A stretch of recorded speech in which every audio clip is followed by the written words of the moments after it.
মিনমিনে সুরে জবাব পেয়ে আজম পুনরায় বলল, আহেন না ভাই, সকলে মিলে এক লগে খাই। ঘুমাই একটু, 2 ঘন্টা পর ডেকে দিস। এবার করেন কেন? মাথার চাবি এখান থেকে পড়শি ঘুমাবো, তাও খাওয়ন খাওয়ন কইরা ফেল পারতাছোস। আর একটা বাড়তি কথা কইলে চিন্তা কবর দিমশালা। আইসে ভালোবাসা দেখাতে। তোদের ভালোবাসায় সায়ান মুতে না, আর লাগবে না কারো ভালোবাসা। যে সালে ভালোবাসা দেখাইতে আসবি তারই কোপামো। ভাই অজম্য মাথা মুথা ঠিক নাই, যা কইতাছি। ভাই ওষুধ আইন না দিমু। চাবি তুই। রাইগেন না ভাই, বাইরে আহেন। ভুল করলে আমরা 2 ঘা মারেন। তাও কোন কি হয়েছে আপনার? কিছু হয় নাই, তবে আমারে উঠতে হইলে আমার হাতে খুন হবি তুই। কোনো কারণে সায়ন মাত্রাতিরিক্ত রেগে আছে।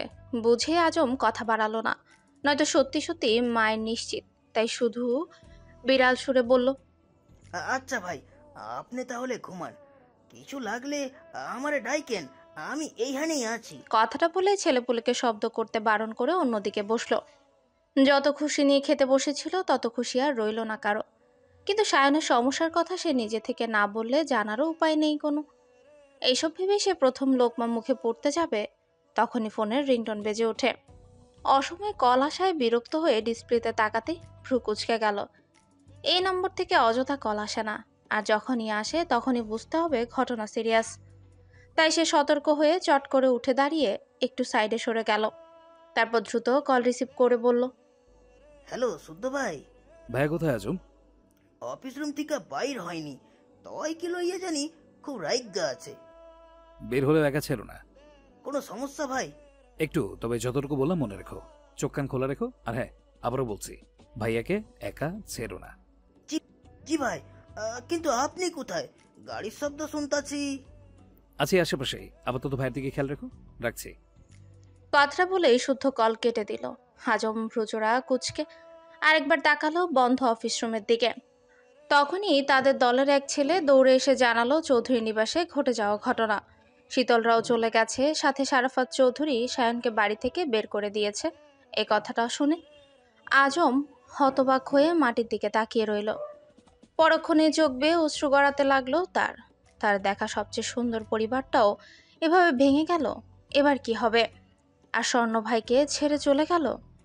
ভাই মানবে কিভাবে? মানার চেয়েও বড় কথা, বাঁচবে কিভাবে? কেউ না জানুক, সে তো জানে স্বর্ণের জন্য তাদের ভাই কতটা পাগল, ঠিক কতটা ভালোবাসে স্বর্ণ আপাকে। আজও আর ভাবতে পারল না। তবে এই ঘটনা জানাজানি করতে বারণ করলো, এবং আপাতত ভিড় করতে মানা করে নিজেও বন্ধ রুমের দরজার কাছে দুপা ছড়িয়ে বসে পড়ে। দেয়ালে মাথা ঠেকিয়ে বিড়বিড় করে বলল, সব সুন্দর জিনিসের স্থায়িত্বকাল এত অল্প সময়, তাও কেন গো মাবুদ? আমার এই সুন্দর পরিবার দাও নাই, মাইন্না নিছি। কিন্তু চোখে দেখার মতো সুন্দর একটা পরিবার দিছিলা, তাও কায়রা নিলা। আমার শাহরিয়ার ভাইয়ের ধৈর্য দাও খোদা।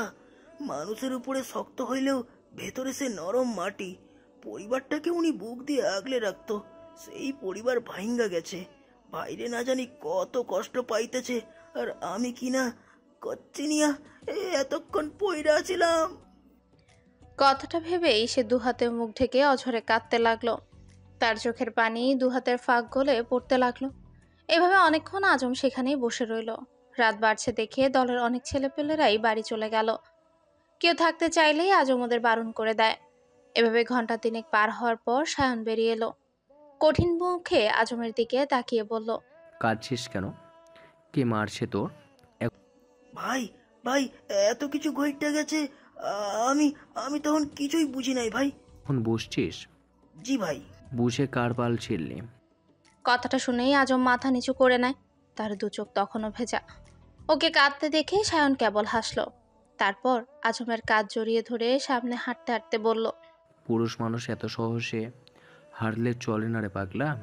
আমাদের বুকটা তৈরি কষ্টে লুফে নেওয়ার জন্য। পুরুষ হয়ে জন্মেছি, একেবারে বাপে কষ্ট দিবে, মায়ে কষ্ট দিবে, ভাই বোনেরাও আঘাত পাচ্ছে নাকি খোসা খেয়ে মরে দেখবে। যাকে ভালোবাসি তাকে বাদ রাখাও যাবে না, বুঝলি? এতে পাপ হবে, পাপ। এভাবে হাসতে হাসতে সায়ন অনেক কথাই বলল। বাচাল আজম চোখের পানি লুকাতে লুকাতে শুধু শুনে গেল।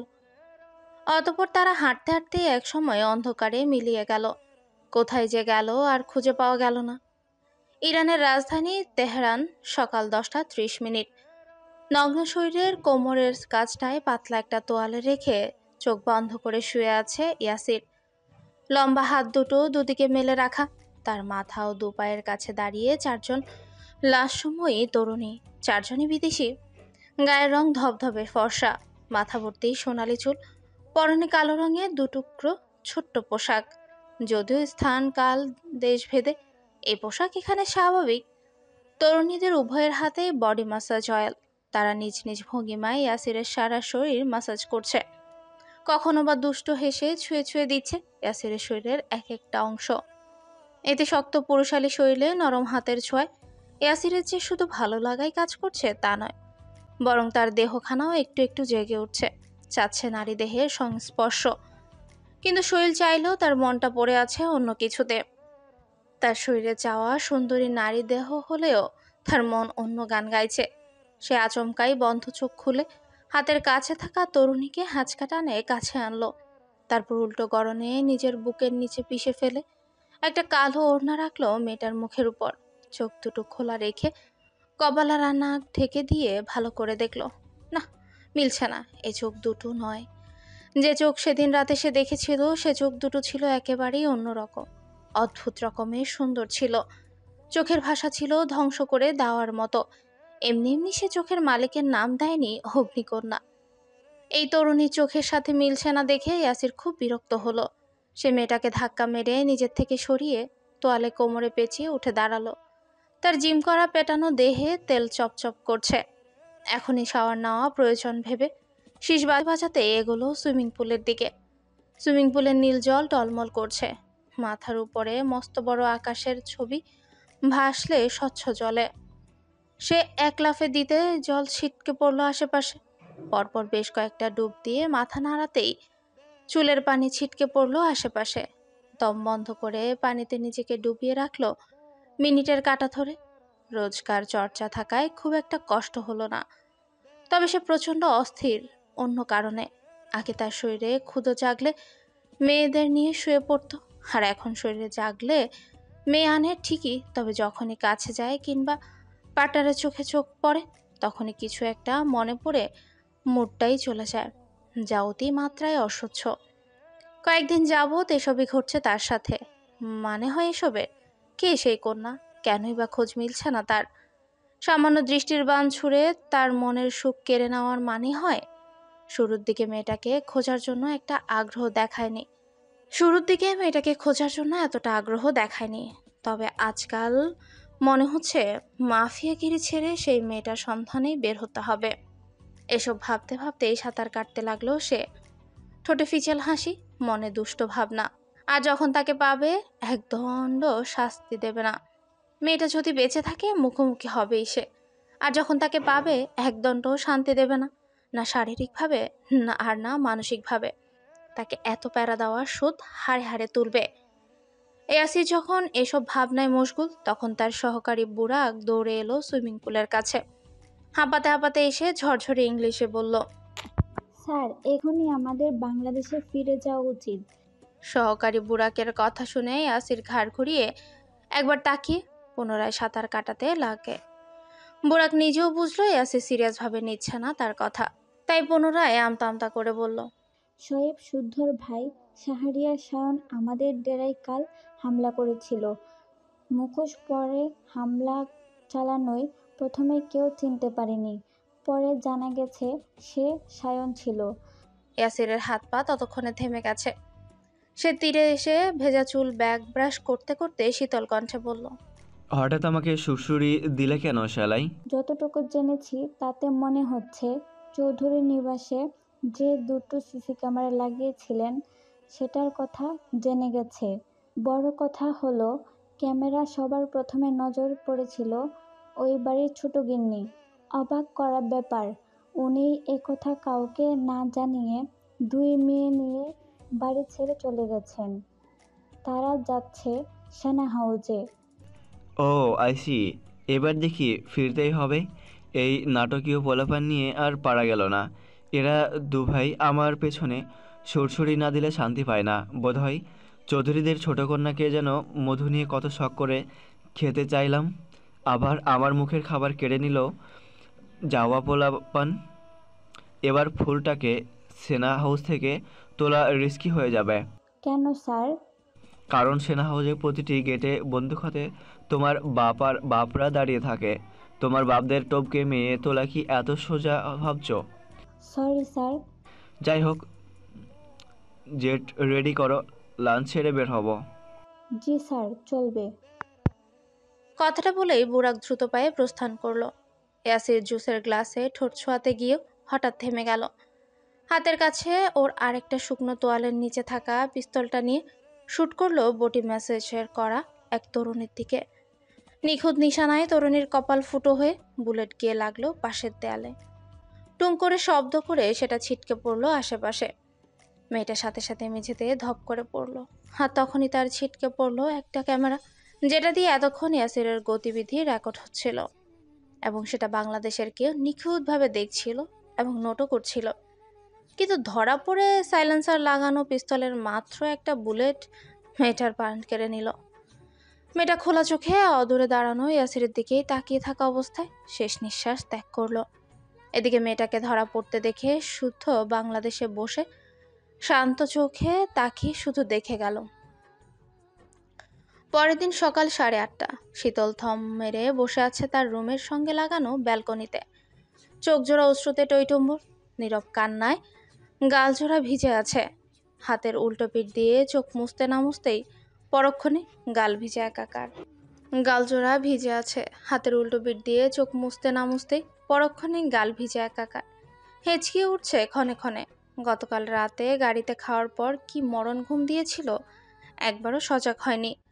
সারা রাত বেহুশের মতো পড়ে পড়ে ঘুমিয়েছে। সকালে সেনা হাউসে প্রবেশের পর নাকি শুধু পুনরায় ফিরে গেছে। ইস, মানুষটা সারা রাত কষ্ট করে এলো, অথচ একবারও হাসি মুখে বিদায় জানাতে পারলো না। আবার কবে দেখা পাবে ঠিক নেই, তারা কবে ফিরবে তাও জানে না। এতদিন সে কিভাবে থাকবে মানুষটাকে না দেখে? ফোনে দেখে কি মন ভরবে? না ছুঁয়ে পারে? এভাবে থাকা যায় কি? এমন তো না যে চুপি চুপি করে দেখা করতে আসতে পারবে। এসব ভেবেই তার কান্না দ্বিগুণ বাড়ল। স্বর্ণ ফ্রেশ হয়ে কান্নারত বোনের কাছে এসে বলল, ফ্রেশ হয়ে খাবি চল। শীতল বোনের কথা শুনে অশ্রু টলটল করা চোখে তাকিয়ে বলে, শুদ্ধ ভাই কি যাওয়ার সময় আমাকে ডেকেছিল? না, আমি ডাকতে বারণ করেছিলাম। কেন বারণ করেছিলি? এখন আমার কষ্ট হচ্ছে না? তোকে বলেছিলাম এত পণ্ডিতি করতে, না জানি কত কষ্ট পেয়ে ফিরে গেছে মানুষটা। বুঝদার মানুষ কষ্ট পাবে কেন শুধু শুধু? কথাটা শীতলের পছন্দ হলো না। সে চেয়ার ছেড়ে উঠে দাঁড়িয়ে বলল, বাবা মায়ের ভালো মেয়ের অভিনয় তো ভালোই করলি আপু। মেয়ে হিসেবে তুই সর্বসেরা হলেও প্রেমিকা হিসেবে খুব জঘন্য, তা কি জানিস? জানি। তোর কষ্ট হচ্ছে না শায়ন ভাইয়ের জন্য? না। তুই আসল পাষাণ। তুই জানিস ভাইয়া তোকে ছাড়া থাকতে পারে না, তবুও কেন এত কষ্ট দিলি ভাইয়াকে? ভাইয়া কত বড় মুখ করে বলল তুই ভাইয়ার হাত কখনো ছাড়বি না, অথচ তুই কিনা সবার আগে ভাইয়ার হাত ছেড়ে দিলি। বাবা মায়ের ভালো মেয়ে হওয়ার লোভ সামলাতে পারলি না। স্বর্ণ বোনের কথা শুনে এক দৃষ্টিতে তাকিয়ে রইল। তারপর হঠাৎ বলল, ধর এখন খবর পেলি তোর শুদ্ধকে কেউ গুলি করেছে কিংবা রাস্তায় পিষে দিয়েছে, কেমন লাগবে তোর? আপু, শীতল এত জোরে চিৎকার করে আপু বলেছে যেন তার গলার রগ ছিঁড়ে যাওয়ার উপক্রম। সে অগ্নিদৃষ্টিতে তাকিয়ে আছে স্বর্ণের দিকে। সামান্য কথাতে বোনকে এভাবে রেগে যেতে দেখে স্বর্ণ শুধু হাসল। তারপর চলে যাওয়ার জন্য পা বাড়াতেই শীতল বজ্র কঠিন স্বরে বলল, সামনে পরিস্থিতি কেমন হবে জানি না, তবে আমি শীতল ওয়াদা করে বলছি, শুদ্ধ ভাই যদি কখনো আমার দিকে হাত বাড়িয়ে ডাকে আমি তাকে ফিরিয়ে দেব না। আমার কাছে একদিকে তোরা, আরেক দিকে আমার শুদ্ধ ভাই। আমি তোর মতো করে আমার প্রিয় পুরুষের বুকে ছুরি চালিয়ে ভালো মেয়ে হতে পারবো না। বাবা মায়ের ভালো মেয়ে হতে গিয়ে তার ভালোবাসার দিকে আঙুল উঠাতে পারবো না। আর এই মুহূর্তে যা উচ্চারণ করলি ভুলেও আর করিস না আপু, তাহলে আমি ভুলে যাব তুই আমার আপন বড় বোন। যে মানুষটা বর্তমানে আমার মোনাজাতে স্থায়ীভাবে জায়গা দখল করেছে তার মৃত্যুর কথা কল্পনা করতেও পারি না আমি। মৃত্যুর কথা বললেই কেউ মরে যায় না বোন। না মরুক, তবুও তুই বলবি না। আমার শুদ্ধ ভাই, আমার সায়ন ভাইকে নিয়ে তুই কোনো কথা বলবি না। তোর থেকে আমি আর একটা কথাও শুনতে চাই না। তুই সেলফিশ, তুই খারাপ, তুই খুব খারাপ। কথাটা বলেই শীতল কাঁদতে কাঁদতে রুমে চলে গেল। বোনের যাওয়ার দিকে তাকিয়ে স্বর্ণ কেবল হাসল। বাবা আর্মিতে কর্মরত হলেও কখনো সেনানিবাসে আসেনি তারা। ফোনে যতটুকু দেখেছে সেটুকুই। তবে আজ সচক্ষে ভেতরের পরিবেশ দেখে মন প্রাণ যেন জুড়িয়ে যাচ্ছে। চারপাশটা সিমসাম পরিষ্কার পরিচ্ছন্ন। এখানে নারকেল গাছের সংখ্যা একটু বেশি মনে হচ্ছে। স্বর্ণের এসব জায়গা খুব বেশি পছন্দ। সে একা একা দাঁড়িয়ে কিছুক্ষণ আশেপাশ দেখে আকাশের দিকে তাকালো। তারপর আকাশের বুকে উড়ে যাওয়া একটা পাখির দিকে তাকিয়ে বিড়বিড় করে বলল, পৃথিবীতে হাজারটা মিথ্যে কথার মাঝে একটা মিথ্যে হলো আমি তোমাকে ছাড়া বাঁচবো না।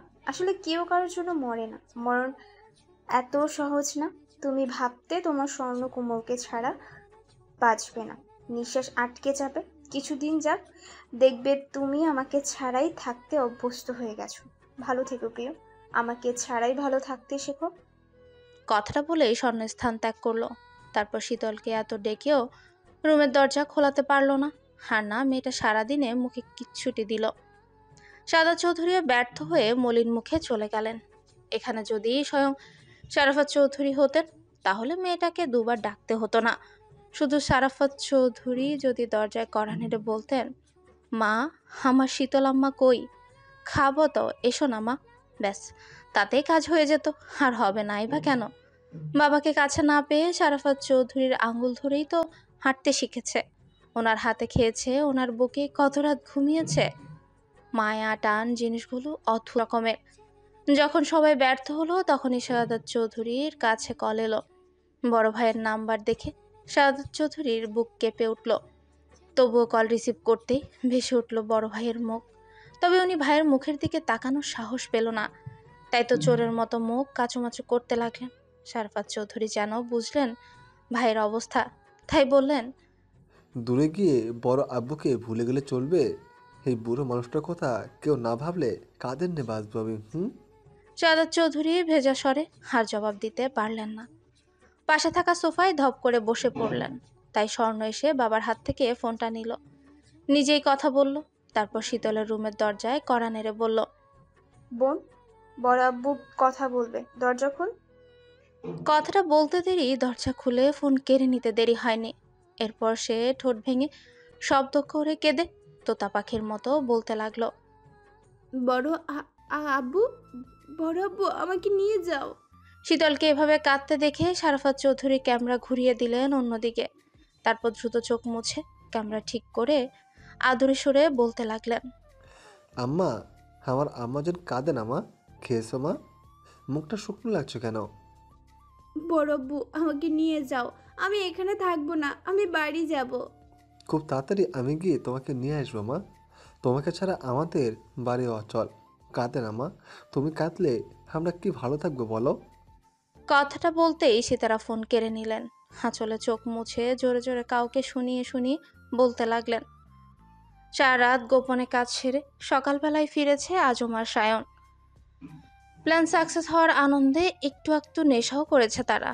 তবে হাঁটা চলা ভালো করে না খেয়াল করলে সেটা বোঝার উপায় নেই।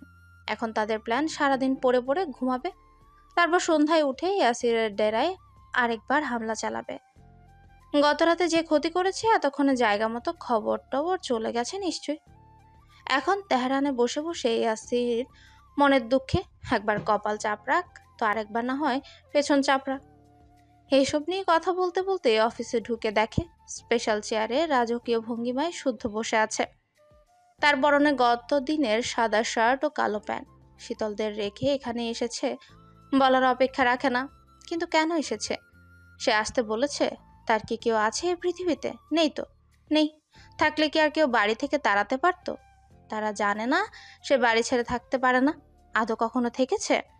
মায়ের হাতের খাবার না খেলে ওর পেট ভরে না। সারা দুনিয়া খেয়ে নিলেও মায়ের হাতের ডাল ভাত না খেলে মনে হয় পৃথিবী ক্ষুধার রাজ্য। এক রাত কেটে গেল, তার ভাই বোনরা কই? কানের কাছে তারা কিচিরমিচির করছে না কেন? নানান আবদার নিয়ে ছুটে আসছে নাই বা কেন? শীতলটাও তো একবার ফোন করলো না। বোনের ছায়া থেকে ওই বেয়াদবটাও আরো বেয়াদব হয়ে গেছে। শীতলের কথা মনে হতেই সায়ন শুদ্ধের মুখের দিকে তাকানোর আর সাহস পেল না। এক পাষাণ নিষ্ঠুর মানবীর জন্য শুদ্ধ শীতলের বিয়ে আটকে গেল। তাদের কথা না বললে হয়তো শুদ্ধ শীতলের বিয়ের আনোর ক্ষমতা কারোই থাকতো না, সে আটকাতে দিতই না। কিন্তু ভেবেছিল 4 বোনের বিয়েটা যদি একসাথে হয় তাহলে মন্দ কি? তারও ইচ্ছে করে না গোপনে প্রেম চালিয়ে যেতে।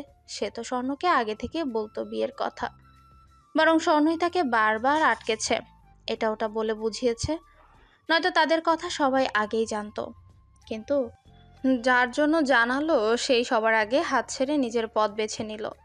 মধ্যখান থেকে শুদ্ধের শীতলকে দূরত্বের দহনে নতুন করে পড়তে হলো। বর্তমানে তার ভাই বোনের কষ্টের কারণ সে, কথা ভাবলেও অপরাধবোধে বুক পাঁজর ভেঙে আসছে। যাদের সম্পর্কের সূচনা নিজে করেছিল, সময়ের ব্যবধানে সেই এখন হয়েছে তাদের দূরত্বে থাকার মূল কারণ। এটা কি কষ্ট নয়? মনে মনে কথাটা ভেবেই সে এক নজর ভাইকে দেখে মুখ ঘুরিয়ে নিল। শুদ্ধ দেখলো, বুঝলো ভাইয়ের মনের কথা।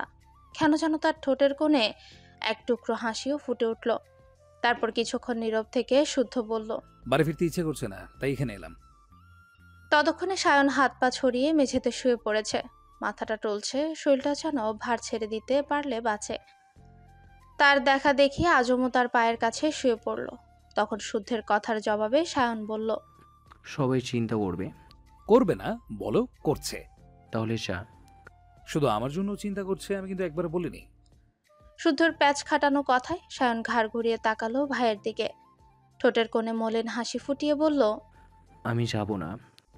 যেতে কখন বললাম? তোমাদের যখন যা ইচ্ছে করতে পারো, আমি কাউকে বারণ করবো না, থামতেও বলবো না। কথাটা শুনেই শুদ্ধ চেয়ারে মাথা হেলিয়ে ঘূর্ণায়মান সিলিং ফ্যানের দিকে তাকালো। তারপর বেশ কিছুক্ষণ থেমে ধীরে ধীরে বলল, সাহসী কুলোচ্ছে না। আমি তো জানতাম আমার থেকেও আমার ভাই সাহসী। তা তো বটেই। তবে আজ এটাও জেনে রেখো, তোমার ভাই একটা অপ্রিয় মুখের কাছে ভীতু, এক আদুরে স্নিগ্ধ মুখের খিলখিল করা হাসির কাছে কুপোকার, এক চঞ্চলা হরিণীর অভিমানী দৃষ্টির কাছে পরাজিত। ঘুরে ফিরে শুধু ওই একটা জায়গায় আটকে যাই, আর তাকে হারানোর ভয়েই নীরব যন্ত্রণায় প্রতিনিয়ত কুঁকড়ে থাকি। এটুকু বলেই শুদ্ধ থামল। পরপর শুকনো ঢোক গিলে পুনরায় বলল, আর রইল বাড়ি ফেরার কথা। আসলে বাড়িতে ফিরতে ইচ্ছে করছে না, কারণ বাড়ি গেলে আজ আর কেউ দরজায় দাঁড়িয়ে ইঁদুরের মতো মাথা বের করে উকি মেরে বলবে না, তা শুদ্ধ ভাই রাজ্য জয় করে ফিরলেন বুঝি। নতুবা তার বড় আব্বুকে নালিশ করার ভয় দেখাবে না। পরক্ষণে মিষ্টি করে হেসে নালিশ থেকে বাঁচার জন্য ঘুষও চেয়ে বসবে না। খেতে বসলে হুড়মুড় করে পাশে চেয়ারটা দখল করবে না। টেবিল ভর্তি খাবার থাকলেও তার দৃষ্টি আমার প্লেটের দিক থেকে সরে না। তাকে বাড়ি শুদ্ধ সবাই যত চা কিছু তুলে দিক, তার নজর শুধুই তার শুদ্ধ ভাইয়ের প্লেটের দিকে। থাকুক সেখানে এক টুকরো আধ খাওয়া মাংস, তবুও তার সেটাই লাগবে। কিন্তু আজ থেকে কেউ আমার ভাগের খাবারে ভাগ বসাবে না। যখন আমার খাবারে হামলা করতে সাকসেস হতো, তখন মনের আনন্দে সে পা নাচাতো। আচমকা আমার ভাইয়ের সাথে বাড়ি খেলে মুখ কাচুমুচু করে বলতো, ইয়ে শুদ্ধ ভাই, টেবিলের নিচে অনেক মশা।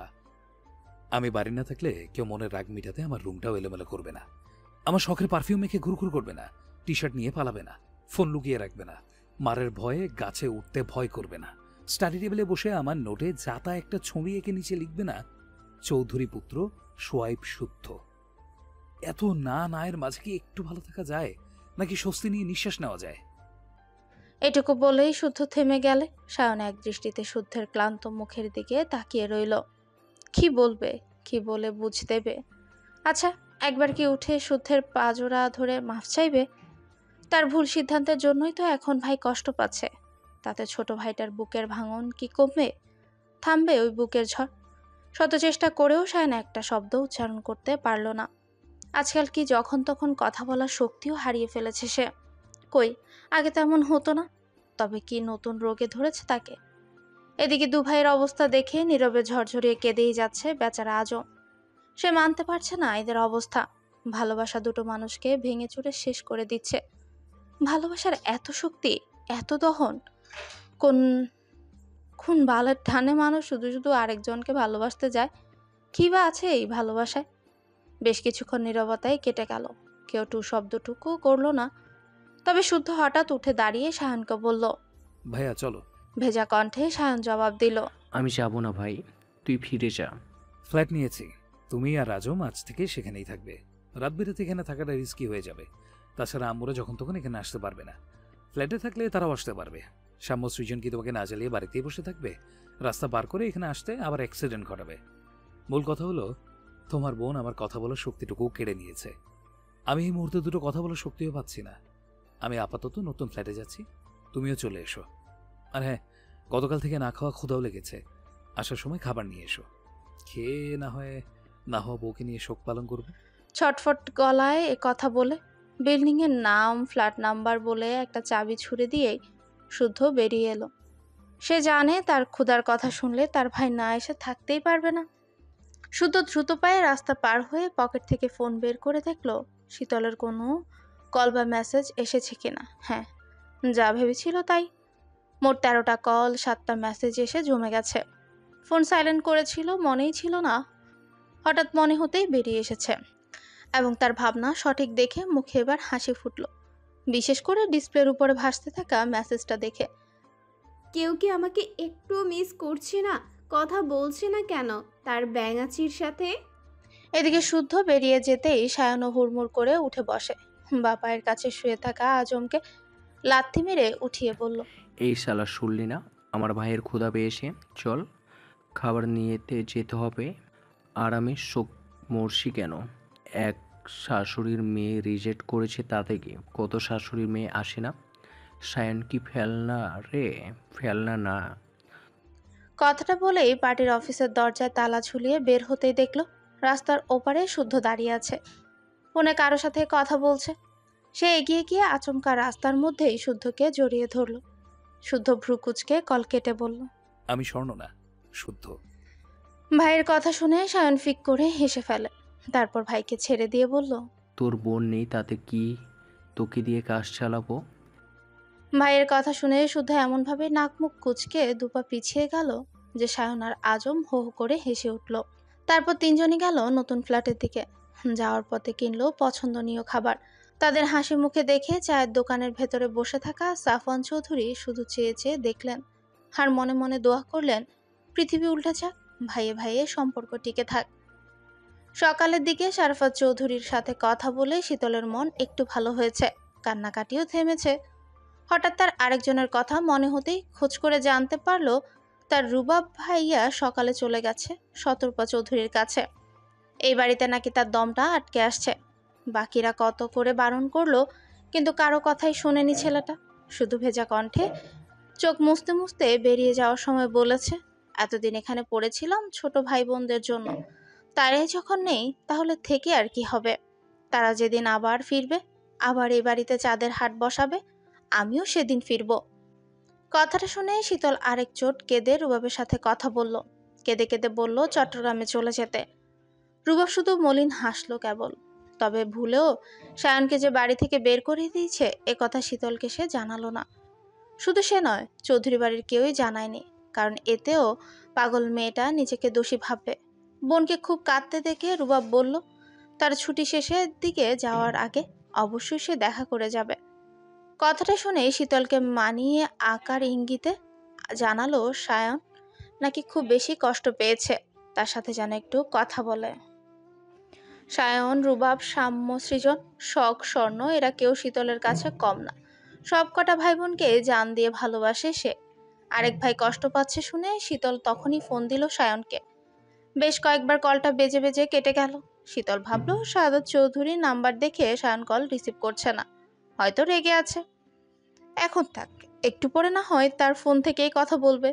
মনে মনে কথাটা ভেবেই সে থমথমে মুখী শাওয়ার নিয়ে খাবার খেলো। তখনও কেঁদে কেটে চোখের মুখের যা অবস্থা।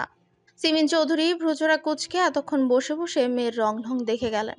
কিছু বলতে গেলে সাদা চৌধুরী আর স্বর্ণ বারবার আটকে দিচ্ছে, নয়তো বেয়াদবটাকে চড়িয়ে ঢং ছুটিয়ে দিতেন। এমন ভাব করছেন যেন তাকে বাড়ি থেকে তুলে এনে আটকে রাখা হয়েছে। এতই যখন বাড়ির লোকের প্রতি দরদ, আসতে গেলি কেন? আসলি তো তো এত সব ঢং দেখানোর মানে কি? বিয়ের পর এতগুলো দিন ওই বাড়িটাকে আপন বাড়ি, ওই বাড়ির মানুষগুলোকে বুকে জায়গা দিয়ে আগলে এসেছেন। এখন তাদের ছেড়ে আসতে ওনার যখন কোনো সমস্যা হচ্ছে না, তাহলে দুদিনের ছানাপোনা হয়ে তোদের এত বাধা কিসে? পৃথিবীতে এসেছিসই বা কদিন হলো? সংসারের মায়া বুঝিস? বুঝিস নিষ্ঠুর এই পৃথিবীর মারপ্যাচ? বুঝিস না? জানিসও না মেয়ের মায়েদের জ্বালা? জানলে আজকের পরিস্থিতি বদলে যেত। এমন ধরনের নানান কথার ওনার রাগ চড়ে গেল। এখন এখানে বসে থাকলে কাকে কি বলে বসবেন জানেন না, তাই উঠে রুমের দিকে গেলেন। তখন বড় জায়ের বলা সবগুলো কথাই শুনেছেন, কিন্তু সব কথার জবাব নেই। পরিস্থিতি মোতাবেক থাকলেও দিতে নেই, কারণ জবাবের আরেক নাম সঠিক সময়। সারাদিন কেটে এখন বিকেল, গোধূলি মুহূর্ত। রুম থেকে বেরিয়ে শীতল বাইরে এসে দাঁড়িয়েছে। এদিক ওদিক তাকিয়ে দেখছে সেনা হাউসের চারপাশ।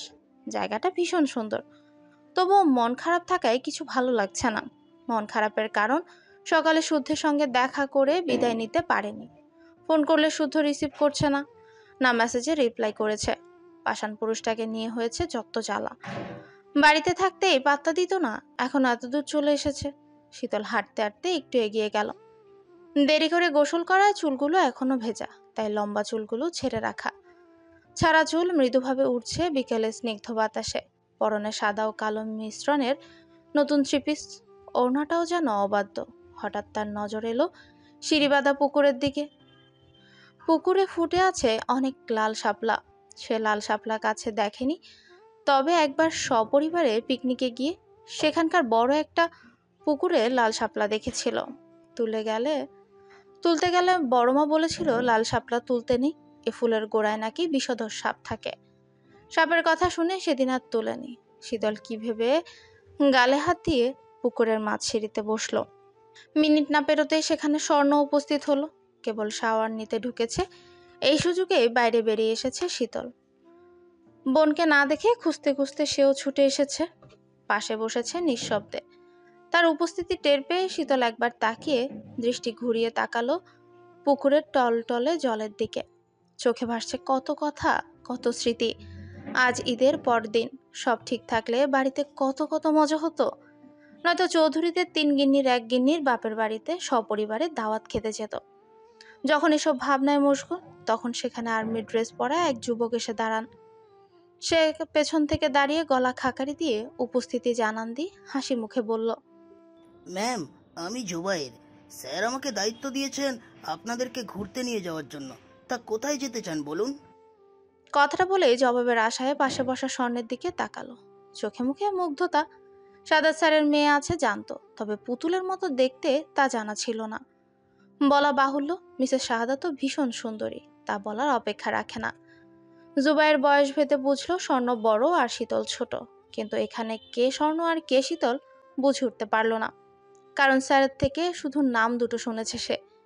এদিকে জুবাইরের দৃষ্টি খেয়াল করে শীতল তার আপাদমস্তক পরখ করে ভ্রু কুঁচকালো, মনে মনে মুখও বাঁকালো। তারপর বলল, আমার বোন বোবা, কথা বলতে পারে না, যা বলার আমাকে বলুন। বোবা শুনে জুবাইরের মুখে বিস্ময় খেলে গেল। আফসোসও হলো এত সুন্দর মেয়েটা কিনা বোবা। তবে হবু কেউ হতে যাচ্ছে ভেবে হাসি মুখে বলল, সরি ম্যাম, আমি আসলে জানতাম না। It's okay. তা কোথায় যেতে চান বলুন?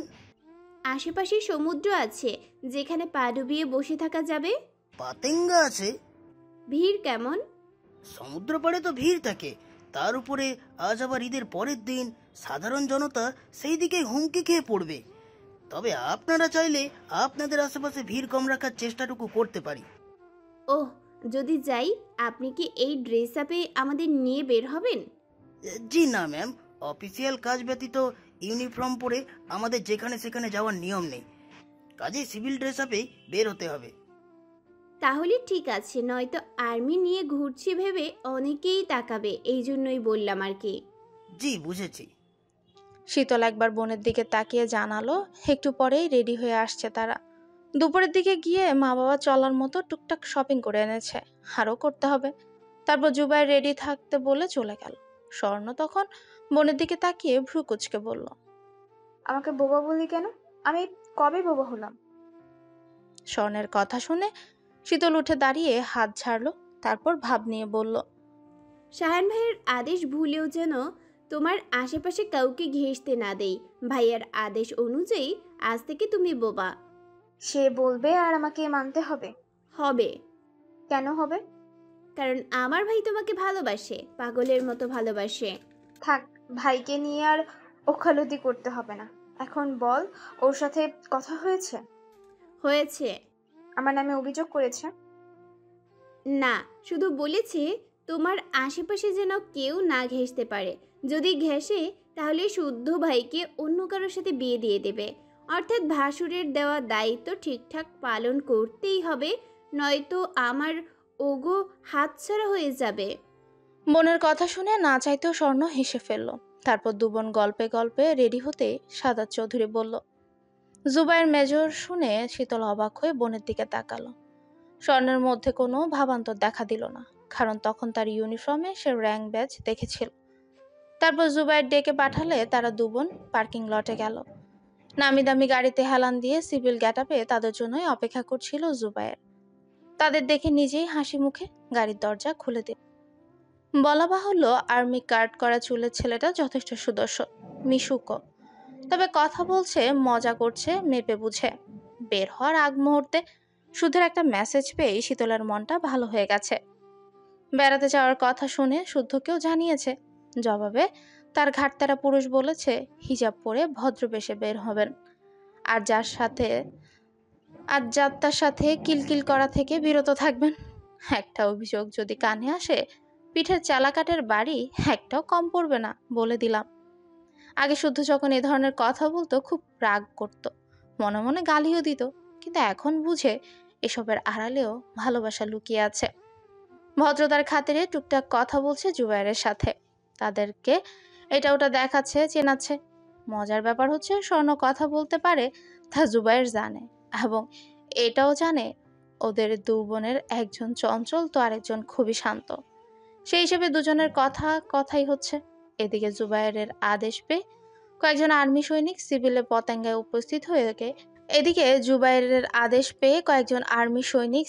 পতেঙ্গায় উপস্থিত হয়ে জায়গা বেছে নিয়ে খুব সুন্দর করে সাজিয়েছে। সমুদ্রে পা পা ভেড়ানো যাবে এবং স্পেশালভাবে স্বাগত জানানোর ব্যবস্থাও করেছে, যেখানে ভিড়ভাট্টা থাকবে না, হট্টগোল থাকবে না। ওইদিকে এটা ওটা দেখতে দেখতে যেতে যেতেই মাগরিবের আজান হয়ে গেল, জ্যামে বাধা পেল। তারপর ধীরে ধীরে যখন পৌঁছালো তখন প্রায় রাত 8টা। রাত হয়ে গেলে সমুদ্র দেখতে পারবে না ভেবে শীতল মুখটা ভোতা করে বোনের দিকে তাকালো। এদিকে স্বর্ণ গাড়িতে উঠেই কড়া দৃষ্টিতে খেয়াল রাখছে জুবাইরের প্রতি। এর মধ্যে খাপলা কিছু দেখলেই গুজে রাখা ছুরি বসাতে দ্বিধা করবেন। কাছের মানুষগুলো ভালো, সবাই খুব বিশ্বস্ত, তবুও অন্ধবিশ্বাস কাউকে করতে নেই। সে বরাবরই একটু কঠিন ধাঁচের, তিক্ত কাজ তিক্ত কথাগুলো আগেই করে, ভাবে বলেই অপছন্দের তালিকা দখল করেছে। বাবার পরিচিত এই লোকটা তাদের নয়, আর বাবা মাও যে বিশেষ কারণে তাদেরকে একসাথে পাঠিয়েছে এটা বুঝতে তার কষ্ট করতে হয়নি, বরং বুঝে ফেলে তার ছেলের হাসিও দিয়েছে। গাড়ি থামলে তারা একে একে সবাই নামলো। একটু পথ হেঁটেই সামনে এগোতে দমকা বাতাসে শরীর জুড়িয়ে দিল। উড়ছে পরনের ড্রেস। আকাশটা আজ গম্ভীর হয়ে আছে, চাঁদ নেই, তারাও নেই, জ্যোৎস্নাও নেই। কেমন যেন থমথমে হয়ে আছে আকাশের অবস্থা। লাইটের ঝলকানিতে দেখা যাচ্ছে সমুদ্রের কোল ঘেঁষে সিমেন্টের ব্লক রাখা। শীতল ব্লকের উপর বসে পা ভেজাতে ভেজাতে আশপাশ তাকালো। আকাশের অবস্থা দেখে তেমন লোকজন নেই বোধহয়, তবে তার কেন যেন ভালো লাগছে। আর এই ভালো লাগাটা দ্বিগুণ হতো যখন পাশে তার বিশুদ্ধ পুরুষটাকে পেত। আবার শুদ্ধকে মনে পড়ায় সে মনে মনে বলল, শুনছো হে সমুদ্র, আজকে আমি এক পা ভেজালাম, খুব তাড়াতাড়ি আমার বিশুদ্ধ পুরুষকেও নিয়ে আসব, তোমার সঙ্গে তার পরিচয় করিয়ে দেব। প্রথম খ্যাচ খ্যাচ করলেও পরে দেখবে আমার পুরুষটা খুব উদার মনের। সে একজন পাহাড় লাভার হলেও সমুদ্রকেও অনীহা করবে না, বরং তোমাকেও সাদরে গ্রহণ করবে। তখন আমরা দুজন দুজনার হাতে হাত রেখে একসাথে সমুদ্রে পা ভেজাবো। অতঃপর সেখানে অনেকক্ষণ সময় কাটালো তারা। ঘুরেও দেখলো। পতেঙ্গার দোকানগুলো থেকে কেনাকাটা করে গাড়িতে উঠতেই ঝমঝমিয়ে বৃষ্টি নামলো। বৃষ্টির মধ্যে জুবাইয়ের গাড়ি টানছে কাছে, কারণ শাহাদাত চৌধুরী কলের পর কল দিয়েই যাচ্ছে, চলেও এসেছে প্রায়, আর কিছু দূর গেলেই পৌঁছে যাবে। কিন্তু মেঘের গর্জন শুনে অন্তরাত্মা কেঁপে উঠল, এবং এত জোরে জোরে মেঘ ডাকছে, শীতল ভয় বোনকে আঁকড়ে ধরে বসে আছে, চোখে মুখে ভয়ের চাপ। অগত্যা বাধ্য হয়ে এবার জুবায়ের বলল, সামনের একটা রেস্টুরেন্টে কিছুক্ষণ অপেক্ষা করি, রাতও তো অনেক হয়েছে, ডিনারটা সেরে ফেলি, ততক্ষণে বৃষ্টি কমে যাবে ইনশাল্লাহ। অবস্থা দেখে সম্মতি দিতে একটা 5 তারকা রেস্টুরেন্টে তাদের গাড়ি এসে থামে। ভিজে পড়ে তারা রেস্টুরেন্টে প্রবেশ করে। তিনজনে বসলো কর্নারে থাকা একটা টেবিলে। স্বর্ণ ওড়না দিয়ে বোনের মাথা মুখ গা মুছে দিলে জুবাইর নিজেও রুমাল দিয়ে মাথা মুছতে মুছতে শুধু দেখে গেল, মনে মনে বেশ করে হাসলো। তারপর খাবার অর্ডার করলে খাবারও আসলো খুব তাড়াতাড়ি। খেতে খেতে শীতল এদিক ওদিক তাকাতে গিয়ে তার সামনের একটা টেবিলে নজর গেল। সেখানে একটা ছেলে বসে আছে এবং একাই রাজকীয় ভোজ নিয়ে বসেছে, তবে একটা খাবারও স্পর্শ করছে কিনা সন্দেহ। শীতল তাকে দেখতে দেখতে ছেলেটা হঠাৎ চোখ তুলে তার দিকে তাকালো, তাতেই তারা চার চোখাচোখি হয়ে গেল, এবং তার চোখ দেখে শীতল আচমকা ভীষণ খেলো। কাশতে কাশতে দেখে গেল সামনে বসা ছেলেটাকে। আচ্ছা, নীল চোখ দেখলো নাকি? কি আশ্চর্য, বাংলাদেশেও নীল চোখের মানুষ আছে? কই, কখনো দেখেনি তো। তবে অদ্ভুত সুন্দর ছেলেটার চোখ জোড়া। ছেলেটা কি বিদেশি নাকি বাঙালি? চেহারা দেখে অবশ্য মনে হচ্ছে বাঙালি, আর বিদেশির মিশেলেই তৈরি। পৃথিবী গোল, গোলাকার এই পৃথিবীতে কোটি কোটি মানুষের বসবাস, ভিন্ন তাদের অভিমত, এবং এক একজন এক এক গুণে অধিকারী। তাদের মধ্যে বিশেষ এক গুণের অধিকারী আজম। বিশেষ বলার কারণ বিশেষ একটা গুণ, আর সেই গুণটি হলো তার সকল চিন্তাভাবনার সূচনা হয় ওয়াশরুমে গেলে। সকল চিন্তার সুফলও মিলে আবার ওই ওয়াশরুমেই। কেন এমন হয় সে জানে না, তবে খেয়াল করেছে নরম গদিতে বসে চিন্তা করে যেসব সমাধান খুঁজে পায় না, অকারণে ওয়াশরুমের কমেডে বসে চিন্তা করলে দ্রুতই সমাধান পেয়ে যায় তার। এই জন্যই সে ভাবে এটা তার মনের ভেতরে লুকিয়ে থাকা সুপ্ত একটা গুণ, যে গুণের কথা কাউকে বলেনি, বললে নজর লাগতে পারে এবং গুণের প্রভাব ধীরে ধীরে কমতে পারে, যেটা সে কখনোই চায় না। এর যে গোপন জিনিস গোপনেই থাকুক। তবে শাহরিয়ার ভাইকে কিছু না বললে তার খুব অস্থির অস্থির লাগে, বুকটা কেমন আনচান করে। সে ভেবেছে যেদিন ভাইয়ের মন ভালো থাকবে সে কথাটা ভাইকে বলবে, আবদার করবে দুশ্চিন্তা করার জন্য হলেও তাকে যেন একটা স্পেশাল ওয়াশরুম বানিয়ে দেয়, যেখানে টিভি, এসি, বেড সব কিছুরই ব্যবস্থা থাকবে। আর সে যখনই চিন্তায় পড়বে সেখানে শুয়ে বসে ভাববে, আর ভাবলেই সকল সমস্যার সমাধান হাতের মুঠোয় পেয়ে যাবে। সমাধান পেয়ে ভাই ভীষণ খুশি হবে, ভাইয়ের খুশিতে সেও খুশি। এইসব ভেবে সে মনে মনে হাসে, কিন্তু হাসিটা ঠিকঠাকভাবে ঠোঁটের কোণে ফুটে ওঠার আগেই মাড়িতে ব্যথা পেল। গতকাল থেকেই মাড়ির ব্যথায় অবস্থা তার খারাপ। এই লজ্জার কথা আর কাউকে বলবে সে? ভাবলেই তো নিজেরই হাসি পায়, কারণ এই বয়সে এসে তার নতুন করে দাঁত উঠছে। এই দাঁতের নাম আবার আক্কেল দাঁত। কোনো বেআক্কেল এই দাঁতের না আক্কেল রেখেছে, কোন বেআক্কেল যে এই দাঁতের আক্কেল নাম রেখেছে সে জানতে খুব ইচ্ছে করে। সে বেআক্কেল লোকটা কি বেঁচে আছে? যদি থাকে তাহলে সেই লোকের কাছে গিয়ে জিজ্ঞাসা করবে যে বেআক্কেল একটা জিনিসের কোন বিবেকে আক্কেল নাম দিলেন কাকা? দিলেন তো দিলেন, ভাইবা নামটা দিতে পারলেন না, আর পারলেন না তো এই আকামের দায়িত্ব আপনার নিতে কইছে কেডায়? কিন্তু সেই লোককে কি খুঁজে পাবে? তার ব্যথাটা আগে কমুক, তারপর সেই লোককে খুঁজতে বের হবে সে। মনে মনে এসব ভেবে সে আশেপাশে তাকিয়ে কোথায় কি আছে খুঁটিয়ে দেখল। বড় বড় ঝকঝকে তকতকে ওয়াশরুম। আসলে মানুষের এত এত টাকা থাকলে যা হয়, নয়তো কে আবার ওয়াশরুমের জায়গায় এত টাকা খরচ করে? যতই টাকা খরচ করুক ফেলে তো যায় ওই দুর্গন্ধযুক্ত মাল মশলা। ভাগ্যিস শাহরিয়ার ভাইয়ের সাথে কাজ করার সুযোগ পেয়েছিল, নয়তো এত দামি ওয়াশরুমে শখ অপূর্ণই থেকে যেত। অবশ্য এই জন্য ভাইকে একদিন ট্রিট দিলে মন্দ হয় না। আর ভাই জিজ্ঞাসা করলে বলবে ট্রিট ওয়াশরুমের জন্য। আর এই বিশেষ ট্রিট এর আগে কেউ কাউকে দিয়েছে কি না জানে না সে, তবে সে দিবে। বাংলা ইতিহাসে এই ট্রিট দিয়ে এই ইতিহাসের পাতায় নিজের নাম লেখাবে। পরের প্রজন্ম আগ্রহ নিয়ে জানতে চাইবে এই অদ্ভুত ট্রিটের আবিষ্কারক কে। তখন অভিভাবকরা গর্ব করে বলবে আমাদের গর্বিত দেশের গর্বিত এক সন্তান হাজম আলী সৈকত। এদিকে ঘড়ির কাঁটা যে টিকটিক করে এগিয়েই চলেছে, সেদিকে কোনো হুঁশ নেই তার। সে এখনো ভাবনায় মশগুল, অথচ তার অনুপস্থিতিতে কেউ যে নিজের প্ল্যান সাকসেস করতে উঠে পড়ে লেগেছে সেটা হয়তো কোনাক্ষরেও টের পাচ্ছে না বেচারা। মুদ্রা কথা, সায়ন যদি জানে তাহলে তার কি করবে কে জানে। কারণ কিছুক্ষণ আগেই এক 5 তারকা রেস্টুরেন্টে খেতে পাঠিয়েছে তাকে। আদেশ অনুযায়ী এসে চেয়ারে বসে খাবার অর্ডার করার পরই অনুভব করলো এক্ষুনি ওয়াশরুমে যাওয়া প্রয়োজন। খাবার আসতে দেরি হওয়ায় দেখে ওয়াশরুমে এসেছিল ব্যক্তিগত কাজ সারতে। আপাতত ইচ্ছে ছিল না ভাবনার জগতে বিচরণ করতে, কিন্তু অভ্যাসবশত ভাবনার জগতে ডুবেই গেল। একের পর এক ভাবনা তার মস্তিষ্কে ঘুরতে লাগলো। ব্যক্তিগত কাজ সারতে বসে হঠাৎ তার স্মরণ হলো এই মুহূর্তে ওয়াশরুমে আসা ঠিক হয়নি। এলেও এতক্ষণ বসে সময় কাটানোর মানেই হয় না, কারণ সায়ন তাকে কড়া আদেশ করেছে ছায়াসঙ্গী হয়ে থাকতে, কিন্তু সেটা না করে সে ওয়াশরুমে এসে বসে আছে। কথাটা স্মরণ করেই সে দ্রুত কাজ সারতে গিয়ে দেখলো পানি নেই। যা, এবার কি হবে? তাড়াহুড়োর সময় আজাইরা ভুল কাজগুলোই হয় কেন কে জানে। সে কার থেকে যেন শুনেছিল বাইরে অনেক দেশেরই ওয়াশরুমে পানি থাকে না, তখন টিস্যুই একমাত্র ভরসা। এটা কোনো কথা? এই জন্যই 5 তারকা ফারকা রেস্টুরেন্টে ভালো লাগে না তার। যত বড় নামি দামি জায়গা সেখানেই নিত্য নতুন ঝামেলা। এর চেয়ে সাধারণ ল্যাপটিনগুলোই ভালো, বদনা ভরে নিয়ে যাওয়া যায়, কাজ সম্পূর্ণ না হওয়া অবধি সেই পানি জগের ধনের মতো আগলে চোখের সামনে রাখাও যায়। কিন্তু শহরে তো ওইসব নেই, তাই মানুষজন বললেও হাসে। অথচ এই পরিস্থিতিতে থেকে বাঁচার আর কোনো উপায় আছে কি? শহর যতই এগিয়ে থাকুক, কিছু কিছু ক্ষেত্রে গ্রামই ভালো। এখন সে কার কাছে পানি চাইবে? কাকে বলে এই বিপদের কথা বাঁচবে? গ্রাম হলে তো এতক্ষণে চেঁচিয়ে বলা যেত, এই কলপারে কে আছিস, এক বদনা পানি দিয়ে যা। কিন্তু এখানে তো সে উপায়ও নেই।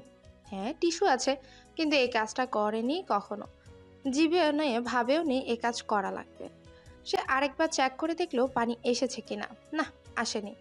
কতক্ষণ এভাবে বসে থাকবে? এই মুহূর্তে কাকে গালি দিবে বুঝে উঠতে পারলো না। আজব, তবে তার ভাগ্য সুপ্রন্ন বোধ হয় হঠাৎই পানি এলো। সে খুশিতে ডগমগ হয়ে কাজ সেরে বের হতে গিয়ে দেখে বাইরে থেকে ওয়াশরুমের দরজা লক করা। এই কাজ কে করলো? কার লুকোচুরি খেলার ইচ্ছে জাগলো? সে কতক্ষণ দরজার হাতল ধরে টানাটানি করেও কোনো সমাধান আনতে পারলো না। বাধ্য হয়ে দরজা থাবা দিয়ে ডাকলো, কিন্তু কেউ সাড়াও দিল না, খুললও না। খাবার অর্ডার দিয়ে ওয়াশরুমে এসেছে তাও প্রায় আধা ঘন্টা হয়ে গেছে। কথাটা স্মরণ হতেই তার বুক ধড়ফড় করতে লাগে। দ্রুত পকেট থেকে ফোন বের করে একের পর এক কল করতে থাকে সায়নকে, কিন্তু সায়নের কোনো খোঁজ নেই। সে পুনরায় কমোডের ঢাকনায় নামিয়ে চেপে বসে। তারপর ফোনটা নিয়ে দ্রুত টাইপ করে সায়নকে ঘটনাটা জানালো, কিন্তু সায়ন মেসেজ সিন করছে না, কলও ধরছে না। কিছুক্ষণ আগেই তো কথা হলো, এই সময়টুকুর মধ্যে কোথায় গেল? গেল তো গেল, ফোনটা কোথায় রেখেছে? এখন কি হবে? এখান থেকে কিভাবে বের হবে? এটা ভাবতে ভাবতেই তার গাল ঘাম ছুটে গেল। সে দরদর করে ঘামতে ঘামতেই সেখানে মাথা ঘুরে পড়ে গেল। শীতল খেতে খেতে এদিক ওদিক তাকাতে তাকাতে তার নজর বিঁধল সামনের একটা টেবিলে। সেখানে একটা ছেলে বসে আছে এবং একাই রাজকীয় ভোজ নিয়ে বসেছে, তবে একটা খাবারে স্পর্শ করছে কিনা সন্দেহ। শীতল তাকে দেখতে দেখতেই ছেলেটাও হঠাৎ মুখ উঁচিয়ে চোখ তুলে তাকায়। আচমকা তার 4 চোখের চোখাচোখিও হয়ে গেল এবং তার চোখ দেখে শীতল আচমকা ভীষণ খেলো। কাশতে কাশতেই আরেকবার দেখলো সামনে বসা সুদর্শন ছেলেটাকে। আচ্ছা, নীল চোখ দেখলো মনে হচ্ছে। কি আশ্চর্য, বাংলাদেশেও নীল চোখের মানুষ আছে? কই, কখনো দেখেনি তো। তবে অদ্ভুত রকমের সুন্দর ছেলেটার চোখ জোড়া। ছেলেটা কি বিদেশি নাকি বাঙালি? চেহারা দেখে অবশ্য মনে হচ্ছে বাঙালি আর বিদেশির মিশেলে তৈরি। তাকে তাকাতে দেখে ছেলেটা কি মনে করে যেন শীতলের টেবিলের কাছে এলো। কাছে এগিয়ে আসার সময় শীতলও শিওর হলো ছেলেটার চোখ জোড়া সত্যি সত্যি নীল। তবে সন্দেহ থেকে গেলে লেন্স লাগানো নাকি আসল তা নিয়ে। নিজের ভাবনা ছেড়ে শীতল এবার ভ্রুকুচকে একবার বোনের দিকে তাকাচ্ছে, তো একবার জুবায়ের দিকে। তারাও প্রশ্নবোধক চাহনিতে তাকিয়ে আছে সামনে দাঁড়ানো ছেলেটার দিকে। তখন ছেলেটা হ্যান্ডশেক করতে জুবায়েদের দিকে হাত বাড়িয়ে দিয়ে হাসি মুখেই বলে, হ্যালো, আই এম ইয়াসির খান। তার হাত বাড়ানো দেখে জুবাইর উঠে দাঁড়িয়ে নিজেও ঠোঁটে হাসি ফুটিয়ে ছোট্ট করে উত্তর দিল। Zubair. Can I joint in guys? কথাটা শুনে জুবাইর একবার স্বর্ণের দিকে তাকালো। স্বর্ণ মাথা নিচু করে খেতে ব্যস্ত। সে মূলত বুঝতে চাচ্ছে মানুষটা স্বর্ণ কিংবা শীতলের চেনা কিনা। তবে স্বর্ণ শীতলের মুখ দেখে মনে হচ্ছে না তারা চেনে না, আর তার খুঁতখুঁতে মন অচেনা কাউকে সঙ্গে নিতে মন সায় দিচ্ছে না। তবে তার মুখ দেখে ইয়াসির যেন বুঝলো মনের ভাবনা। সে মলিন হেসেই বলল, আজ আমার মায়ের জন্মদিন। কাউকে নিয়ে যে জন্মদিন পালন করব সেই আপনজনও আমার নেই। আমি একজন ট্যুরিস্ট, কিছুদিনের জন্য এসেছি মাত্র। তাই বলছিলাম কি যে সে কথা শেষ করে শীতলের দিকে তাকিয়ে মলিন হাসলো। শীতলের খুব মায়া লাগলো। জুবাইর কিংবা স্বর্ণের আশায় না থেকে সে বলল, সমস্যা নেই ভাইয়া, আসুন আমরা একসাথে ডিনার সারি। সত্যি? সত্যি। শীতলের কথায় ইয়াসির ওয়েটারকে ডেকে তার অর্ডারকৃত খাবারগুলো শীতলদের টেবিলে দিতে বলে। এত বারণ করেও শুনল না। স্বর্ণ এখনো একবারও চোখ তুলে তাকিয়ে দেখেনি।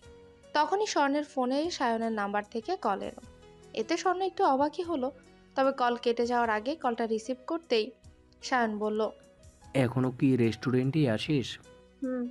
তুমি কি? আসম, ওয়াশরুমে আটকে গিয়েছি, গিয়ে দেখ। মানে? গিয়ে দেখ হারামজাদা বেঁচে আছে নাকি পটল তুলেছে। আজমির ভাই চট্টগ্রামে? তোরা যে রেস্টুরেন্টে আছিস সেখানকার ওয়াশরুমে। কথাটা শুনেই স্বর্ণ কল কেটে উঠে দাঁড়িয়ে জুবাইরকে বলল, আমি না ফেরা অবধি এক পাও নড়বেন না। আশা করি স্মরণ করিয়ে দিতে হবে না, আমরা এখন আপনার দায়িত্বে। হঠাৎ কঠিন সুরে বলা কঠিন কথায় জুবাইর প্রচণ্ড অবাক হলো। তবে অবাক একটুকু বুঝতে না দিয়ে বলল, আপনি কোথায় যাচ্ছেন? ওয়াশরুম। কথাটা বলে আর দাঁড়ালো না, দ্রুত পায়ে স্থান ত্যাগ করলো। তার যাওয়ার দিকে একবার তাকিয়ে ইয়াসির মলিন সুরে বলল, আমার উপস্থিতি আপুটা বোধহয় পছন্দ করছে না, আমি নয়তো উঠি। কথাটা শুনে শীতল হড়বড় করে বলে, না না, আপনি ভুল বুঝছেন, আসলে আমার আপু কম কথা বলে তাই আর কি। ও, তবে আপুটা রাগী হলেও আপুর ছোট বোনটা কিন্তু খুবই মিশুকে দেখি, চোখ নিয়ে বুঝি। শীতল এবার বিস্ময় নিয়ে তাকাতে ইয়াসির হো হো করে হেসে ওঠে। শীতল আরেক দফা অবাক হলো ইয়াসিরের গ্যাসদার দেখে। মনে মনে একটু আফসোস হলো তার বিশুদ্ধ পুরুষটা এভাবে হাসে না কেন। তবে এই পুরুষটার হাসি দেখে মনে হচ্ছে খুব ভালো একজন মানুষ সে। যে প্রাণ খোলাভাবে হাসতে পারে তার মনে কি কোনো নোংরা থাকতে পারে? কথাটা ভেবে সে নিজেই হেসে আগ্রহ নিয়ে বলল, তার মানে আপনার চোখ কি সত্যি সত্যি নীল? হুম। খুবই সুন্দর, কিন্তু দেখে মনে হচ্ছে পুরোপুরি বাঙালি না। তবুও এত ভালো বাংলা বলতে পারছেন কিভাবে? আসলে বাংলাদেশে জন্ম হলেও বড় হয়েছিলাম সুইডেনে। বাবা বাঙালি ছিল, বিধায় বাংলায় প্রতি আগ্রহ জন্মছিল। তারপর একটু একটু করে শেখা। এখানে মাঝে মধ্যে আসি কাজের ক্ষেত্রে। ও বলাই তো হলো না, আমি পেয়াস সায়েন্টিস্ট। বলেন কি? আমার ভাইয়াও তো নামকরা সায়েন্টিস্ট। তাই নাকি? তা আপনার ভাইয়ের নামটা কি যেন জানতে পারি? অবশ্যই, ভাইয়ার নাম সোয়াইব শুদ্ধ। শুদ্ধ? শুদ্ধ। শুদ্ধ না এই নামে কাউকে চিনি বলে তো মনে করতে পারছি না। তবে কর্ম যখন এক চিনে নিতে আর কতক্ষণ। তাদের এসব আলাপ জুবাইরের কেন যেন পছন্দ হচ্ছে না। সে তীক্ষ্ণ দৃষ্টিতে পরখ করছে সামনে বসা সুদর্শন পুরুষটাকে। তখন কিছু মনে না হলেও এখন কেন যেন খটকা লাগছে। তাকে ঘন ঘন তাকাতে দেখেও ইয়াসির পাত্তা দিল না। নিজে হাতে শীতলের প্লেটে এটা ওটা তুলে দিতে দিতে গল্পে ডুবে রইল। এদিকে স্বর্ণ আসছে না দেখে কিছু বলতে গেলে ফোনের রিংটোন বেজে ওঠে। জরুরি কল দেখে উঠে দাঁড়িয়ে একটু দূরে গেল কথা বলতে। তবে তার দৃষ্টি রইল শীতল আর ইয়াসিরের দিকে। তাকে যেতে দেখে ইয়াসির এবার মুগ্ধ নয়নে তাকালো আপন মনে মাথা নিচু করে খাওয়াইতে থাকা শীতলের দিকে। ছবিতে যেমন দেখেছিল তার থেকেও সুন্দর এই মেয়ে। এমন একটা জলজান্ত পুতুল নিজের কাছে থাকলে মন্দ হয় না। তবে পুতুলটাকে নিতে যে কাঠখড় পরাতে তার বলার অপেক্ষা রাখে না। তবু কষ্ট করে যদি এমন একটা প্রাপ্তি পাওয়া যায় তাহলে সেই কষ্ট করতে প্রস্তুত সে। কথাটা এখন হচ্ছে হাজি তুলবে নাকি পুতুলটাকে? কথাটা ভাবতে ভাবতে ঘাড় ঘুরিয়ে এসে তাকালো অদূরের টেবিলে থাকা তার লোকদের দিকে। সামান্য একটা ইশারায় মুহূর্তেই বিদ্যুৎ চলে গেল। ঘুটঘুটে অন্ধকারে ছেয়ে গেল চারপাশ। যারা খেতে এসেছিল তারা বিরক্ত সূচক শব্দ করে নানান কথাবার্তা বলতে লাগে। এদিকে তখনও আকাশ ফাটিয়ে মেঘ গর্জন করছে। বৃষ্টির তীব্রতা যেন দ্বিগুণ বেড়েছে। অন্ধকারে ভীতু শীতল হাতে চামচ রেখে ইয়াসিরের উদ্দেশ্যে বলল, ভাইয়া আছেন? ফোন থাকলে লাইন অন করেন প্লিজ। এত অন্ধকার আমার একদমই ভালো লাগে না। কেন নয় সোনা? কি কি?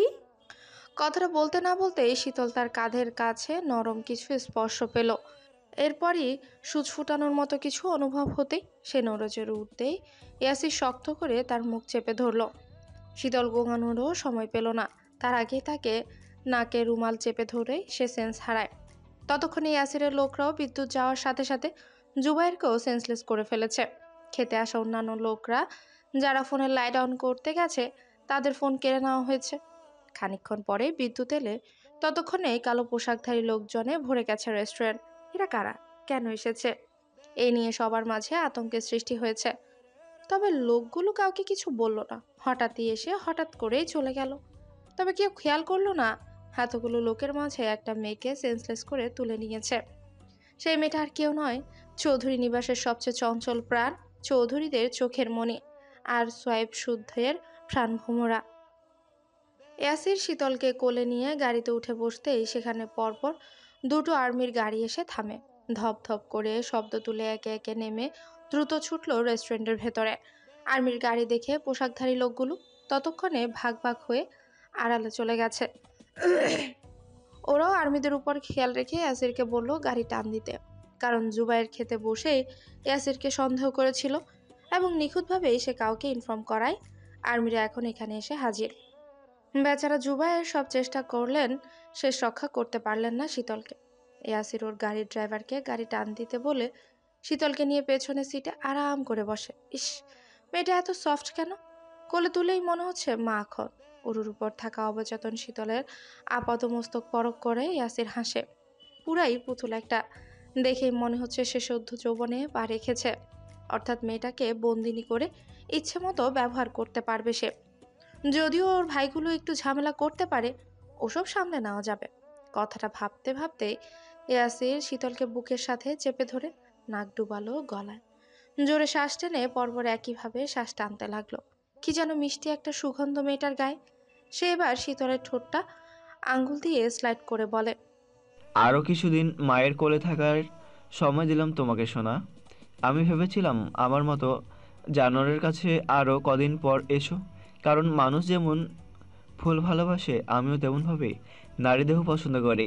কোনো মেয়ের শরীর পেলে আমার মাথা ঠিকঠাক থাকে না। এই জন্যে ভেবেছিলাম সদ্য যৌবনে পদার্পণ করা যুবতীকে হলেও আমার কাছে আনতে। কেন জানো? কারণ এখন তুমি এবং তোমার সুন্দর এই শরীরটা বড্ড লাজুক, বড্ড তুলতুলে, ধরতেও ভয় লাগছে না। জানি কত ব্যথা পাবা। ভয় নেই, আমি তোমাকে খুব যত্ন করে রাখবো, খুব আদরে রাখবো। সেন্স ফিরে একদম জেদাজেদি করবে না, ওকে? ভদ্র মেয়ে হয়ে থাকবে। এভাবে তুলেছি বলে খবরদার কান্নাকাটি করার চেষ্টাও করবে না। কেন করবে বলো তো? আমি কিন্তু ইচ্ছে করে এসব করেছি নাকি? মোটেও না, বরং তোমার ভাইরাই আমাকে এসব করতে বাধ্য করেছে। জানো, গতদিন আমার কোটি কোটি টাকার মাল পুলিশের হাতে ধরিয়ে দিয়েছে। সায়ন যা করেছে করেছে, কিন্তু শুদ্ধ যা শুরু করেছে। এরপর তোমাকে ছাড়ি কীভাবে বলো পাখি? শুধু শুদ্ধকে জব্দ করতে আমি আমার অগ্নিকন্যাকে চিনলাম না, হাতের কাছে পেয়েও ছুঁলাম না। ভাবতে পারছো তোমার প্রতি কতটা আসক্ত আমি? এটুকু বলেই থামে। তারপর শীতলের শুকনো ঠোঁটে চুমু এঁকে বল, এ পাখি চোখ খুলো। কবুল বলতে হবে তো নাকি? নাকি বিয়ে টিয়ে ছাড়াই আমার মহলের রানী হবে? এদিকে কিছুক্ষণের মধ্যেই শীতলের কিডন্যাপের কথা শুদ্ধের কানে পৌঁছে গেল। ল্যাব থেকে ফিরে ফ্রেশ হয়ে কেবলই খেতে বসেছে সে। প্রচণ্ড ক্ষুধা লাগলেও খাওয়া হলো না তার আর। গলাতে কিছুই নামবে না। তাকে এভাবে উঠতে দেখে সীতারা বারবার জিজ্ঞাসা করলেও কিছুই বলল না। বেসিনে দ্রুত হাত ধুয়ে উঠতেই জরুরি কলটা এলো তার ফোনে। বাড়ির কাউকে আপাতত কিছু না বলে নিঃশব্দে এগিয়ে গেল দোতলার দিকে। ফোনের অপর পাশের ব্যক্তি কিছু বলছে আর শুদ্ধ সিঁড়ি দিয়ে উঠতে উঠতে চুপ করে শুনছে। কিছুক্ষণ পর কল কাটতে সাদাত চৌধুরী কল ঢুকলো তার ফোনে। এই মুহূর্তে কল ধরার ইচ্ছে না থাকলেও কলটা রিসিভ করতেই সাদাত চৌধুরী অতি ব্যস্ত হয়ে বলেন, শুদ্ধ কথা বলছে না, তবে হাত মুঠো করে থমথমে মুখে তাকিয়ে আছে মেঝের দিকে। শুদ্ধকে কথা বলতে না দেখে সাদাত চৌধুরী পুনরায় বলেন, এখান থেকে কেক অর্ডার করে দিচ্ছি, মেক ইন ভর খুশিতে সেলিব্রেট করেন। এছাড়া আপাতত তো আর কিছু করার আছে বলে মনে হচ্ছে না। এই পরিস্থিতিতে এমন ধরনের কথা শুনে হতভম্ব হয়ে গেলেন সাদাত চৌধুরী। কপালের ঘামটুকু মুছে তিনি নিজেকে ধাতস্থ করে বলেন। শুদ্ধের শান্ত কণ্ঠে ধারালো কথা শুনে সাদাত চৌধুরী কথার খেই হারিয়ে ফেলেন। বুঝলেন এই ছেলেকে আপাতত থামানো যাবে না। ছেলেটা প্রচণ্ড রেগে আছে, তাকে ঘাটালে আরো বেঁকে বসতে পারে। তাকে শান্ত করতে হবে শীতলের কথা দিয়ে। তাই তিনি কিছু একটা ভেবে বলেন। কথাটা শুনেই শুদ্ধের সারা শব্দ পাওয়া গেল না, তবে বেশ কিছুক্ষণ পর গম্ভীর একটা কণ্ঠ ভেসে এলো। এরপরই কল কেটেই যে অবস্থায় ছিল সে অবস্থাতে বের হয়ে যায় সায়নের পার্টি অফিসে। গিয়ে দেখে সায়ন ফোন কানে ধরে গালাগাল করছে কাউকে। গালির ধরন আর কথা শুনে বুঝলো আজমকে। তাকে দেখেও সায়ন থামলো না, সমানে বলে গেল, ওই মাদারচোদ, তোকে আমি রেস্টুরেন্টের ওয়েলকাম ড্রিঙ্কস গেলার জন্য পাঠিয়েছিলাম। তোরে বলেছিলাম না সতর্ক থাকতে? বলেছিলাম যে আমাদের পদে পদে বিপদ, ভুলেও কাউকে বিশ্বাস না করতে। এতবার বলার পরও তুই একই ভুল কেন করলে? শহরের চাকচিক্য দেখে মাথা ঠিক ছিল না? তোরে পাঠাইছিলাম ওইসব সাওয়া দেখতে। ওই খাঙ্কির পোলা ওই। এখন তোর কোন বাপে আমার বোনকে এনে দিবে? আমার বোনের যদি কিছু হয় তাহলে তোর পিছন দিয়ে ওয়েলকাম ড্রিঙ্কস না ঢুকিয়েছি তো আমার নামও সায়ান না। আমিও দেখব কতটা লোড কত পারিস হারামজাদা। কথা বলেই সায়ন কল কেটে ভাইয়ের কাঁধে হাত রেখে শান্ত সুরে বলে, ভাইয়া আসে না, একটু সময় দে, দেখবি সব ঠিক হয়ে যাবে। তা তো হতেই হবে, তবে এবার ওই বাস্টার্ডকে উচিত শিক্ষা দিয়েই ছাড়বো। যদি না পারি আমার নামে কুকুর পোষো। কথাটা বলেই শুদ্ধ সায়নকে নিয়ে দ্রুত বেরিয়ে পড়ে। তবে কোথায় গেল সায়ন জানে না। ভাই যে প্রচন্ড খেপেছে বুঝতে বাকি নেই তার। মায়াও লাগলো ইয়াসিরের জন্য। ও বেচারা জানে তো ঠিক কার কলিজায় থাবা বসিয়েছে? জানে না বোধ হয়। জানলে কি এমন দুঃসাহস দেখাতো? সে কিছু একটা ভাবলো, তারপর শুদ্ধকে বলল, আচ্ছা ভাই, ইয়াসিরকে পেলে কি করবি? আমি কিন্তু আগেই শালাকে ধরে পটাপট চুমু খাবো। শালার কলিজা আসে, নয়তো দ্বিতীয়বার এই কাজ করে পর। যা করার করো, শুধু ওর আহত ডেড বডিটা আমাকে দিও। কি করবি? ওকে পেলে কয়েকটা ইঁদুরের আয়ু বেড়ে যাবে। ওকে ডান। কথাটা বলেই সায়ন কল দিল রুবাবকে। কয়েকবার কল বেজে কেটে গেল। রুবাবের থেকে কিছু তথ্য পেয়ে সায়ন আজকেই আজমকে পাঠিয়েছিল শীতল স্বর্ণের খেয়াল রাখতে। ক্যাম্পে তারা সুরক্ষিত হলেও বাইরে একদমই না। আজমের কাজ ছিল যেভাবেই হোক তাদের সেফটি দেওয়া, এবং স্বর্ণ শীতলের বাইরে যাওয়ার কথাটা মেসেজে জুবাইর রুবাবকে জানিয়েছিল। জুবাইর হচ্ছে রুবাবের ক্লাসমেট। অনাকাঙ্ক্ষিতভাবে রুবাবের সাথে চট্টগ্রামের শপিং শপে দেখা হয় জুবাইরের, এবং জানতে পারে অনেক ঘটনা। এরপরই জুবাইর, রুবাব, সায়ন শুদ্ধ মিলে প্ল্যান করে। কিন্তু সে প্ল্যানে জল ঢেলে তার আগেই শীতলকে নিয়ে উধাও ইয়াসির। শীতল নিখোঁজ হওয়ার পর থেকে সিমেন্ট পাথর হয়ে বসে আছে। কাকে দোষ দিবেন, নিজেকে নাকি নিজের ভাগ্যকে? মেয়েটা কিডন্যাপ শুনে সীতারা ফোন করে যাচ্ছে তাই কথা শোনালো। বাদ যায়নি মেঝো যাও। তার পাশে বসে সাদাত চৌধুরী শুদ্ধের সাথে কথা বলছেন। উনি শুদ্ধের সব কথাই শুনেছেন। সূক্ষ্ম একটা তাচ্ছিল্য ছিল শুদ্ধের কথার মাঝে। সত্যি তো, রক্ষা করতে পারবে না তো নিয়ে গেল কেন? কিন্তু ছেলেটাকে উনি বোঝাবে কিভাবে? এখানে আসার কারণ মোটেও একটা নয়, বরং এমন কিছু কারণ আছে যেগুলো উনি বুকের ভেতর চাপা রেখেছেন। সেসব বুক চাপা ঘটনা ওনার বুকটাকে ক্ষত বিক্ষত করে প্রতিনিয়ত। মনে মনে কথাগুলো ভাবতে ভাবতেই ওনার চোখ দিয়ে জল গড়িয়ে পড়ে। মাথার মধ্যে ঘুরপাক খেতে লাগলো কয়েক মাস আগের ঘটনা। দিনটা ছিল সারাভাত চৌধুরীর মায়ের প্রয়াত বার্ষিকী।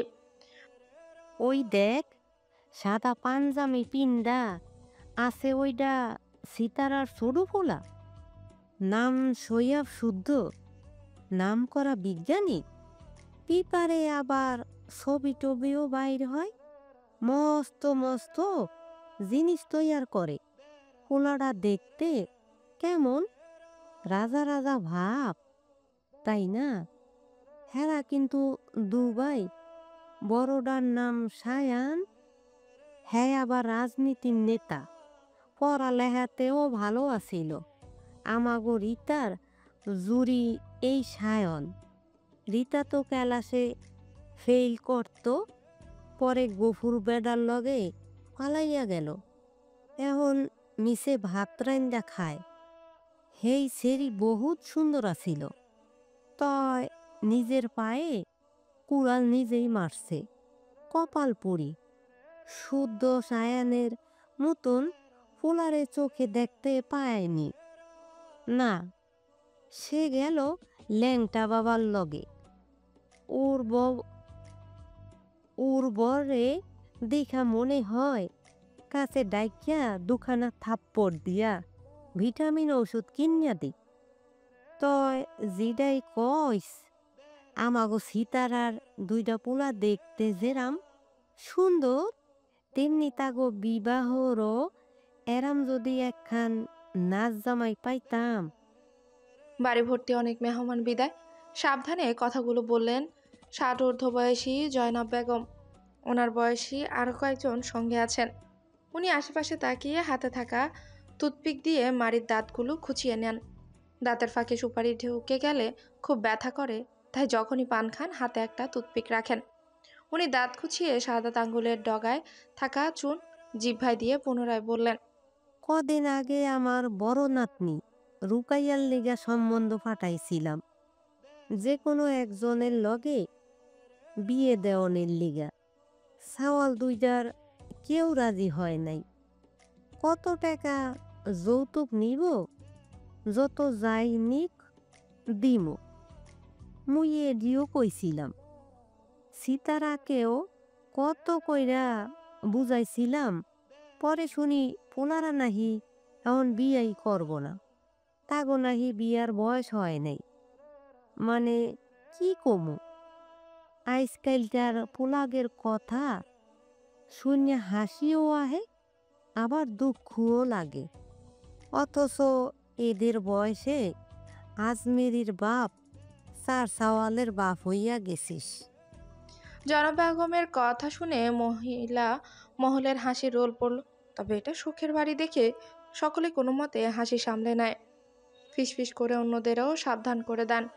তখনই কারিমুন্নেসা নামে আরেক মহিলা আঙ্গুলের ইশারা করে কাউকে দেখিয়ে বলে। কথাটা শুনে রাবেয়া বানু আঁচল থেকে তৈরি করা পান মুখে গুজে বসলেন।